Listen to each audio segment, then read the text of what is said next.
একটা পুরুষের মানসিক ডাক্তার হল তার স্ত্রী। হ্যাঁ, স্ত্রীর ভালোবাসায় একটা খারাপ পুরুষও সময়ের সাথে ভালো হয়ে যায়। সারাদিন কাজ করে ক্লান্ত শরীরে পুরুষ যখন বাসায় ফেরে তখন স্ত্রীর ভালোবাসা আর সম্মান তার ক্লান্তি দূর করে দেয়। কিন্তু পুরুষরা শুধু উপার্জন করে না, তারা নিজের শখ, নিজের শান্তি, নিজের ঘুম সব হারিয়ে ফেলে পরিবারের জন্য। তবুও কেউ বলে না তুমি ক্লান্ত, একটু বিশ্রাম নাও। এটাই পুরুষ, এটাই বাস্তবতা। অনেকেই পুরুষের নীরবতাকে দুর্বলতা ভাবে। অথচ আসল শক্তি লুকিয়ে থাকে সেখানে। সে হাসির আড়ালে হাজারো কষ্ট ঢেকে রাখে আপনজনের সুখের জন্য, কিন্তু সেই ত্যাগের মূল্যায়ন খুব কম হয়। একজন পুরুষ আসলে চায় খুব কম সম্মান, ভালোবাসা আর বিশ্বাস।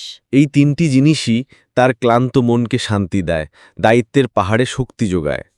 সবাই বলে পুরুষ মানুষ কাঁদে না। আমি বলি কাঁদে, নিভৃতে, নিঃশব্দে, একা একা।